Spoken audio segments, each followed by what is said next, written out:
Order! Order! You are an incorrigible delinquent at times. Behave yourself, man!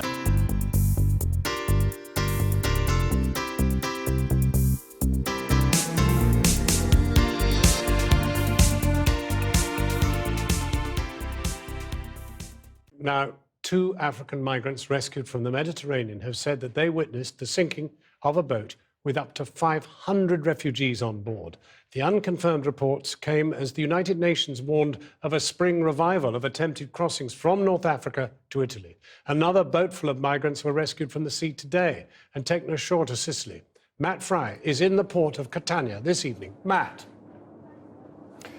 Thanks, John. Well, I was here almost exactly a year ago when 800 drowned trying to make it to Sicily from Libya. Soon after that, the route across the Mediterranean from North Africa was deemed too risky, and the vast majority of refugees and migrants headed across the much shorter stretch of water from Turkey to Greece and then on to northern Europe. Well, last weekend, 500 people are feared drowned on their way to Sicily from Egypt. So, history is tragically repeating itself. Meanwhile, Austria is threatening to close the border with Italy, and the Italian Prime Minister Matteo Renzi is getting desperate. Facing economic and political problems at home, the last thing he needs is a growing migrant crisis. So he's asked, perhaps one should say begged, the Germans for the kind of deal that Turkey and Greece have just managed to extract. But Berlin has said no, and Mr. Renzi is fuming. Meanwhile, it's been announced today that Britain is to take an extra 3,000 vulnerable children, child refugees, from the Middle East and North Africa by 2020. The move, which will see the United Nations High Commissioner for Refugees working with the government, is designed to save children who are at risk of being exploited, abused or forced into early marriage. Elsewhere, the head of NATO has said that the number of migrants and refugees crossing the Aegean Sea from Turkey to Europe has fallen significantly. But speaking in the Turkish capital Ankara, Jens Stoltenberg warned that people smugglers often change their routes quickly and called for authorities not to reduce security efforts prematurely. And as the Aegean route closes, the deadly path to Europe across the Med to here in Sicily opens up yet again. In the month of March 2015, around 2,000 migrants and refugees landed on these shores. In that same month this year, it was 9,500, and still they come. Today, more than 200 were rescued off this coast. But Sicily is already stretched well before the predicted summer surge has even begun. If the fish market in Catania looks and sounds like an Arab bazaar, that's perhaps because it used to be one, back in the 9th century, under the Saracens. The waters that surround Sicily have brought this place its slippery riches, but also no shortage of invaders, benign or otherwise. The walls echo with centuries of alien presences, creating a place that is instinctively tolerant of outsiders. So how does this tolerance stack up to the latest wave of arrivals, of refugees and migrants from across the Mediterranean? Se non venisse nessuno fosse meglio, perché già siamo troppi. So she's pretty hard line, mi scusa. She said, we're already full, we don't need more people, and she wished that they wouldn't come, basically. Non direi di non accettarlo. Accettarlo è importante. Sì. Per me sì. Grazie. So he just gave us a different opinion. He said, we're human, they're human, we need to welcome them here in Sicily, end of story. Grazie. Non comment. No comment? Ah, come mai? No? Non condivido. Non l'accetto e non lo condivido. Questo è il mio motivo. Grazie. No, okay, mille grazie. Grazie. Okay, so that was interesting. When the camera was off them, they unpacked, and boy did they unpack. Essentially, what the lady was telling me was that there are too many of them, they misbehave, they get into drugs, they get into violence, they don't work, we don't want them here. But that's an opinion that certainly she felt very uncomfortable expressing in public to camera. As they were chopping the daily catch in the market, the almost daily human harvest of the seas was preparing to disembark at the port down the road. This morning, 200 souls, a Noah's Ark of migrants and refugees fleeing poverty or war or both in an arc of humanity from Afghanistan to Morocco. Now that the Turkish-Greek route into the EU has been shut down, the arrivals here are set to increase. Last March has already been 3 times as busy as a year ago, and as long as there is money to be made, the dirty business of people smuggling will continue to thrive. Off to Catania's optimistically named Palace of Justice, a square-jawed temple that has spent much of the last 3 decades battling the local mafia, but that is now increasingly focused on going after the people smugglers, or at least the handful the Italian state manages to catch at sea.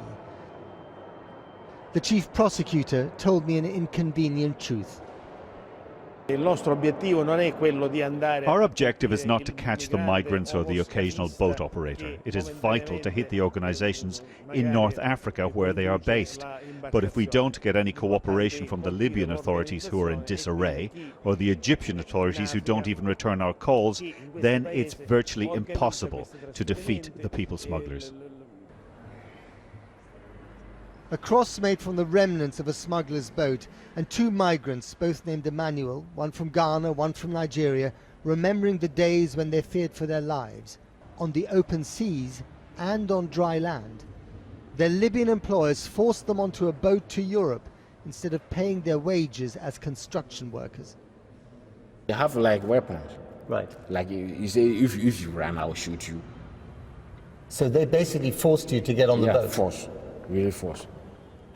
So you're all on this boat together? Yeah. You have no idea you're going to Italy? No. But all you know is that you can't stay because these guys are threatening you? See, because they don't want to pay us. So I asked the other Emmanuel if he would tell his friends in Nigeria to risk the journey. I will say no, because life is more important than anything. Than anything? Anything. When you have life, you have hope.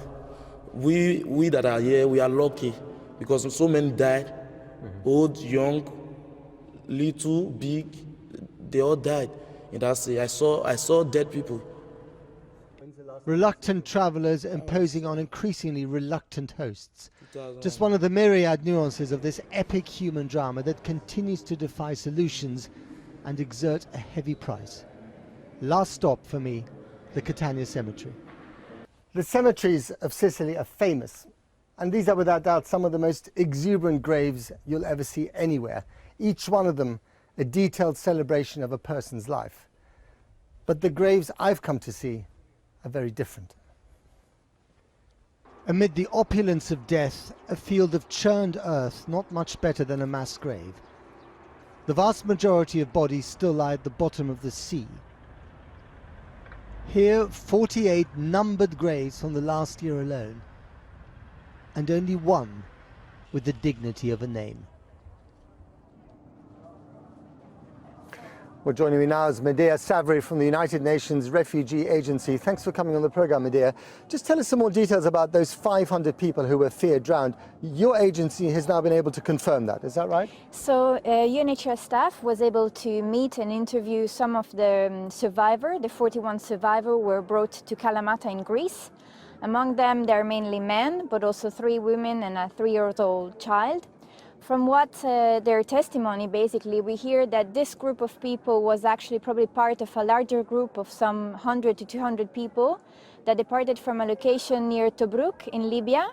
After sailing for a couple of hours, they joined a bigger vessel which was already critically overcrowded. The smugglers at that stage attempted to transfer these people onto the bigger vessel, and in that operation, the bigger vessel capsized and started to sink. So those who survived basically were people who either hadn't been yet transferred or who managed to swim back to the small boat. What we hear from them as well is that they then sailed for several days before being rescued and brought to Greece. Right. I mean, one of the things that I find so striking is that you close down one route, they've closed down the Turkey-Greece route, and then another route just opens up again. And that's what we're seeing here, aren't we, off the shores of Sicily? Yeah, arrival to Italy very much so far in the first 3.5 months of this year are very similar to actually the arrival of last year for the same period of time. So as of mid-April, some 25 25,000, just over 25,000 people arrived to Italy, crossing the Med, which is a very slight increase if compared to the 24,000 of last year for the same period of time. What we do see is indeed greater variation from month to month. Right. So indeed, if we compare monthly arrival, March this year saw a very important increase if compared to March last year. But the opposite was also true for February. Right. So we do really need to consider longer period of time to see if we see a trend there. And summer hasn't even started yet, the summer season, and there's no political solution in sight. As far as I know, I'm going to have to leave it there in February. We're slightly run out of time. Medea Sabri, thank you very much indeed. Well, as we've been saying all along, the one thing that's missing in this equation is a political solution, both in Europe, where, if anything, the climate towards refugees and migrants has become more toxic, and, of course, a solution in the places where they are leaving from, especially Syria, but also the Horn of Africa and West Africa. That's all from here in Sicily. Back to you, John, in London. I've been getting away with it all.